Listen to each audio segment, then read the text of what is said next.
Hello ladies and gentlemen, and welcome back to Fallen London. We are continuing with the exceptional story Leviathan. In the last episode we looked at a pile of bones. Now we are going to explore the heart. What manner of civilization exists here? As you advance along the calcified artery through which the iconoclastic professor led the old sailors, the dark liquid around your ankles thickens. Perhaps this residue is from the dead sea creatures, persists the Carpenter's granddaughter. If they arrive through the same opening as submarine did, the haruspices might drag their bodies along this artery to the ritual chamber. She stoops to sniff the black sludge. It's certainly organic, she coughs, standing quickly upright. Our friend may still be in this area. We shouldn't linger. Not that I'd want to, she says, wrinkling her nose. You stand at a fork in the artery. The black residue leads in one direction, while a mess of bare footprints leave off the other. Our friend must have led the old sailors that way, says the Carpenter's granddaughter, pointing at the footprints. But if we follow the residue, we might find the haruspices' ritual chamber. They're like fortune tellers, trying to predict the future by rummaging around in the guts of the Leviathans. A figure in a cloak waves at you, flashing a knife. I suppose that's one of them, she says, nervously. Well, let's start at the top and work our way down here. Speak to the wild-eyed Auspex. She has already seen you. I knew you would come, says the wild-eyed Auspex, his eyes gleaming as much as his knife. I saw it in the liver of a shark. Time is of the essence. You can only choose one method. So we can listen to him. He is intent on doing so. This will yield all the information the Carpenter's granddaughter needs for her research. Or we can ask him where the heart came from. He is volatile, but a pointed question may encourage him to reveal more. Well, we have persuasive and we have 100%, so let's find out. The heart once belonged to a shame, says the wild-eyed Auspex, tracing shapes in the air with his knife.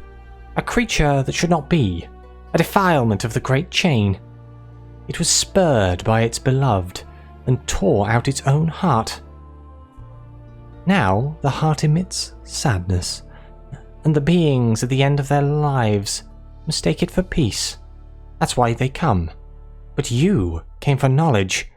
I know, because the shark's falciform ligament was unusually tight. The Carpenter's granddaughter smiles at him as politely as she can, and leads you away. Folklore has its uses, he whispers. We got some appalling secrets and some whispered hints. Seems useful indeed. Let's watch a haruspice ritual. Surely there is something a marine paleontologist could learn from it. You wade through the black effluvium to a candle-lit chamber. A score of red-cloaked haruspices cluster around the heaving body of a dying Leviathan. The haruspices are too preoccupied to notice you. For now. I have a telescope, whispers the Carpenter's granddaughter. But don't use it for too long. It might catch the light and we should not attract attention. Well, let's go with the same ideas as before. We could watch it with our naked eyes. The creature is large. The proceedings are candle-lit. Or we could risk the telescope, which I think we will. We'll need to be quick. With a swipe of her blade, a Auspex unzips the Leviathan's abdomen. Pulsing entrails spill out onto the stone, and the haruspices pour through them to divine their secrets. The creature's tail spasms as they work, and the Carpenter's granddaughter winces. I cannot believe that they are learning anything from this, he mutters. Haruspice is not a science. You lift the telescope and peer at the Auspex, who hauls the Leviathan's liver onto a carved slab in order to measure its lobes. He records his findings on an ivory simulacrum of the organ. Interesting. A tale of terror. And now we can follow the old sailors. Where did the iconoclastic professor lead them? You follow the old sailor's footprints to a vast chamber deep within the heart. The old sailors themselves are within, still impassive beside a lake not of water, but silvery. "Gant," whispers the carpenter's granddaughter. "It's what remains of all the other colours that have been devoured." He puts a hand on your arm. "We must be careful. This is where our friend led the old sailors. He may still be here." Okay, so yet again we can observe them from a distance. What do they do on the shores of this colourless lake? We can approach them. We'll have to tiptoe through the Gant. Let's tiptoe in there. The floor rumbles as you approach.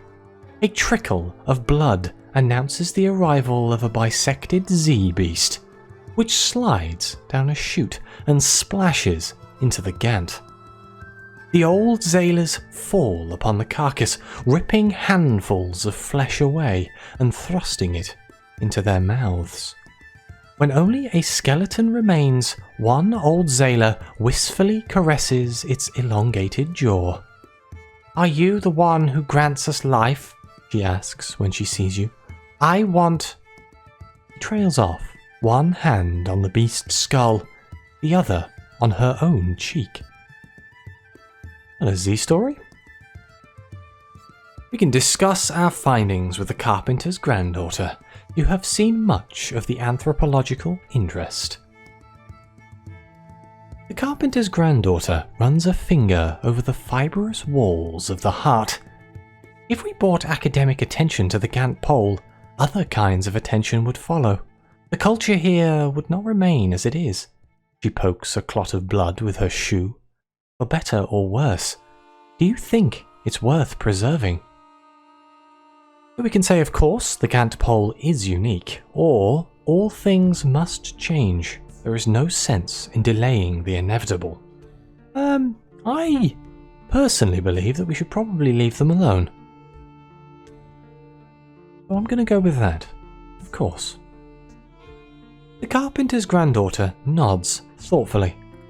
After all, what is scientific advancement if not the enrichment of civilization? One shouldn't ignore the civilizations that already exist. However, she searches for the word, idiosyncratic they may be. I'm no anthropologist, but even I can see the value in preserving cultures. If I was to publish, I'd have to accept my part in whatever happens here as a result. She sighs. Still, now is not the time for me to decide. We have more to learn. Let's return to the entrance chamber. "Look," says the carpenter's granddaughter. "I've invested everything I have in this trip, and I still haven't found any fossils. Moreover, there's evidence that someone, most likely the man whose work led me here, is turning old sailors into Leviathans. I can't leave without finding out how and why." She puts a hand on your shoulder. "The submarine captain won't leave without me. I'm the one paying. But I'd understand if you wanted to wait here. I'm going back to the Gant chamber." She disappears into the fluid-coated artery. Well, we're going to follow the carpenter's granddaughter to the Gant chamber. She thinks the iconoclastic professor is there. The carpenter's granddaughter grins as she sees you following her, and waits for you to catch up. "I'm glad you decided to come. We've been this far together after all." She pauses, her brow furrowed. "Speaking of which, I think the risks we took during our investigation were worth it. I'm a little afraid of the attention we might have attracted, but the research will be so valuable back in London." When you re-emerge into the Gant chamber, she pulls out her telescope. "There's a cave on the other side of the Gant Pool. Our friend might be there. Come on." She takes your arm for balance, and you wade through the Gant together. The walls of the iconoclastic professor's cave are plastered with anatomical drawings. Forbidden books on red science are piled on the floor amid works of natural evolution. A diagram of the great chain is scratched into the calcified ceiling. It is reflected in the surface of a black pool underneath. "I think we're in the right place," whispers the carpenter's granddaughter, her eyes wide. We have two options. We can look into the pool, what lies within, or we can examine the notes. They might reveal the iconoclastic professor's intentions. Let's look in the pool. Curiosity in the cat and all that. As you approach, a pale form emerges from the depths of the translucent liquid. Long, white hair swirling around it like smoke. A gnarled protuberance breaks the surface and the creature exhales, covering you and the carpenter's granddaughter with black spray. "It's a nose," whispers the carpenter's granddaughter, wiping her face with the sleeve of her cloak. "It looks like it's been swept up to the top of the skull, pushing the eyes aside, almost as if the bone was malleable." Something very strange is going on here, isn't it? Well, let's examine the notes. "The old sailors have been volunteering," says the carpenter's granddaughter. Or so he's telling himself. "Most come to the Gant Pole when they stop wanting anything, but a few aren't ready to relinquish life. They come to him for one more chance. He practices red science on them and sets them free when the process is complete. Unless it doesn't work." He rifles through the papers. His methods are still flawed. Once he fully understands how to turn humans into Leviathans, he will do it to himself. He does not believe the judgments should dictate what form his body may take. Well, let's ask the carpenter's granddaughter what she is thinking. She is troubled. "What did I expect to find?" splutters the carpenter's granddaughter.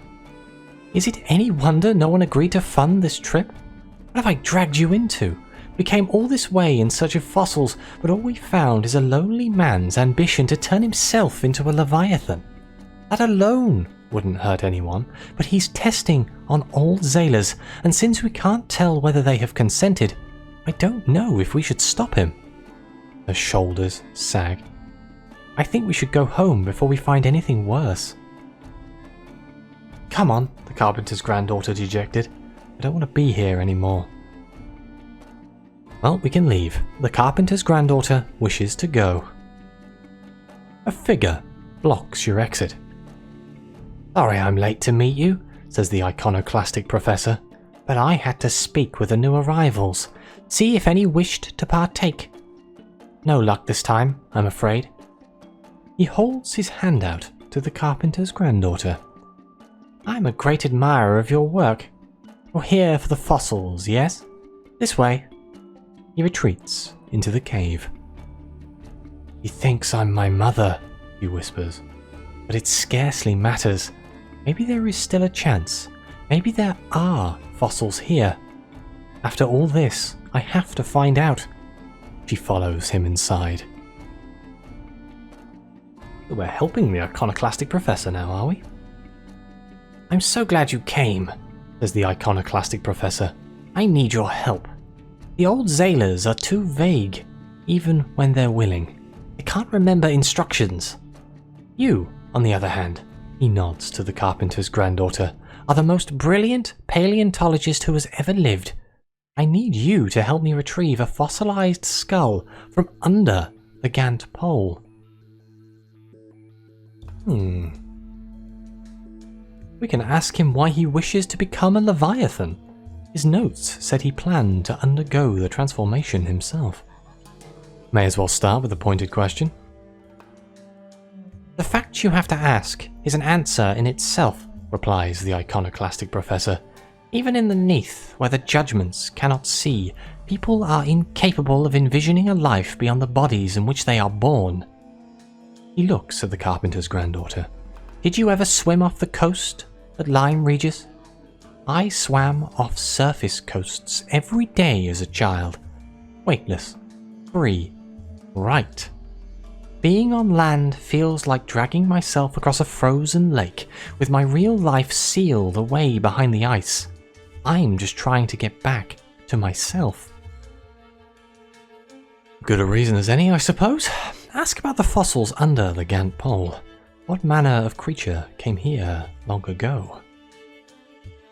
The fossils beneath the Gant Pole are all shames, says the iconoclastic professor. Evolutionary errors. Or so the judgments believe. The fossils have remained hidden for millennia, but I have been diving down to study them. They have been the templates for my transformations. He gestures toward the black pool. Unfortunately, even when my test subjects survive, the heads are never quite right. I need to retrieve a skull so I can study it at length. Let's ask what retrieving the skull will entail. If it is under the Gant Pole, surely you will have to dive. Indeed, says the iconoclastic professor. The skull will require all three of us to lift it up through the Z, and then the Gant, and into this cave. I only have 2 diving suits, so one of us will need to submit to a procedure using red science, which will allow them to survive underwater for the requisite time. I have performed the procedure many times before, he says, smiling at the carpenter's granddaughter. I would be honoured if you choose which of the 3 of us will undergo it. Oh dear. So, the iconoclastic professor says to the carpenter's granddaughter, have you decided which of the 3 of us will undergo the procedure? One of us must. If we are to retrieve the fossil I need. The carpenter's granddaughter looks at you nervously. Let's decide which of the 3 of us will undergo the red science. Someone must be altered. I have to confer with my associate, says the carpenter's granddaughter, pulling you aside. Look, she whispers. I want to see the fossils. I'm so close. I don't feel right asking him to undergo the procedure. He's clearly not well, and I'd be taking advantage of him. And you submitting to it is out of the question, so I'll do it. I just can't have come this far for nothing. Oh dear. So we can volunteer to undergo the red science. Perhaps you wish to spare the others. Perhaps you wish to experience it yourself. Or we can agree that the carpenter's granddaughter should undergo the red science. This is her expedition and her responsibility. Or the iconoclastic professor should perform the procedure on himself. He is planning to do so eventually. I think I'm going to volunteer. Because I'm intrigued, and I'd rather they didn't die. Then again, it seems that we've actually got lucky here, and we've managed to make it so he never suspects us of anything. I feel if the suspicion was higher, that he wouldn't be an option. So maybe that would be the better choice? I'll volunteer myself. Why not? It seems interesting. I'll admit, I am relieved, says the iconoclastic professor. I was nervous at the prospect of performing the procedure on one I admire so much. He smiles ingratiatingly at the carpenter's granddaughter and gives her a brass and leather diving suit. Please, just wear this instead. Don't worry, she whispers to you, squeezing your hand. We'll be laughing about this in the Green Whale before you know it. The iconoclastic professor beckons you into the darkness of the cave. You have no choice but to follow him, leaving the carpenter's granddaughter to climb into her suit. The iconoclastic professor leads you through his cave to what looks like an altar hewn from muscle fibers. Lie here, please, he says.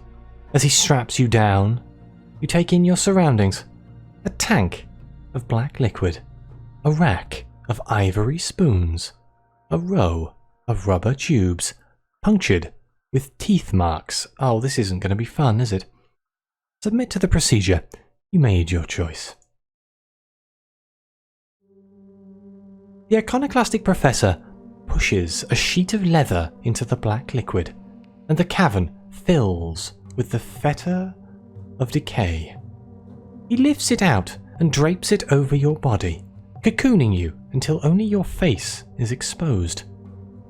"Don't move," he whispers, approaching you with an instrument in one hand and something clasped in the other. He holds your eye open with the instrument and opens his fist. Something cold drops into your eye and you feel it wriggling, desperately searching for a way in. And then your vision goes black. Time starts to stretch then. A tube is put into your lips. You cannot tell if the substance that enters your lungs is liquid or gas. Oh dear. Your body is forever changed. Who knows, maybe it'll be useful in the future, huh? Sometime later, you awaken on the cavern floor, unbound. Your chest burns, but your vision is, if anything, crisper than before. The Carpenter's granddaughter clanks to your side in her diving suit and helps you to your feet. "He's done something to your lung capacity," she says through her helmet. "He says you'll get used to it, and your eyes, they'll see better underwater now." The iconoclastic professor emerges from the cave, fastening his diving suit. "It's time," he says, clanking towards the Gant. Let's approach the Gant Pole. There are fossils beneath the heart. You take a huge breath, and your chest balloons, straining your clothes. The Carpenter's granddaughter and the iconoclastic professor lower their brass-clad bodies awkwardly into the Gant. But you dive in head first, maneuvering effortlessly through the silvery liquid. Your altered eyes see clearly through the Gant, and you catch sight of a fissure in the stone wall of the heart. You ripple through it into the Z beneath.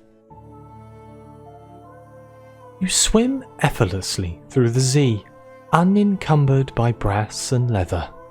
The iconoclastic professor's procedure has given you perfect underwater vision, and you can clearly see a vast slab of exposed rock beneath you. Its surface is pitted. Someone has evidently been chipping away at it for years, revealing the fossils embedded within. One such fossil is a shattered mandible, still bearing one fossilized tooth. The iconoclastic professor maneuvers himself towards a vast skull lying on its side, and beckons you and the Carpenter's granddaughter to help him lift it. Let's examine the fossils. We have an 80% chance of success. This will yield valuable information for the Carpenter's granddaughter.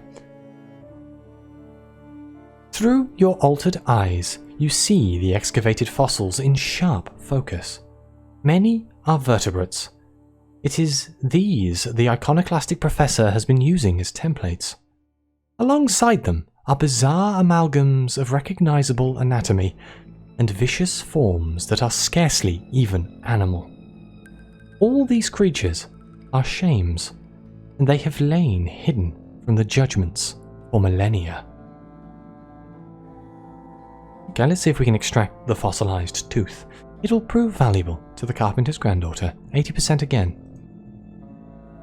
Ouch. You clasp the thumb-sized tooth between your fingers.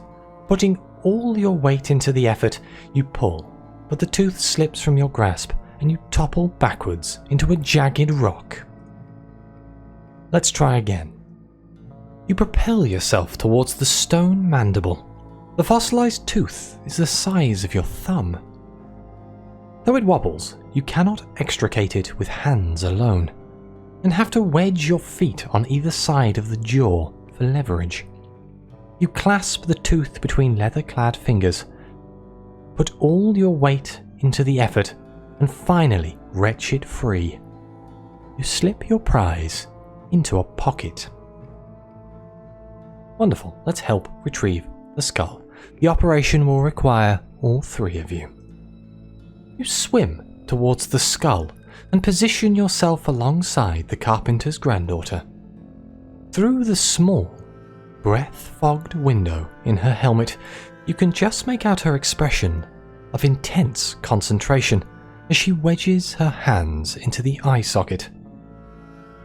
The iconoclastic professor raises a leather-clad hand to coordinate your efforts, and together the three of you lift the stone skull off the Z-bed, through the fissure in the heart and into the Gant chamber. The iconoclastic professor leads the effort to haul the skull out of the Gant and into his cave. Once the operation is complete, the Carpenter's granddaughter helps you out of the Gant and struggles out of her diving suit. Your dive is over.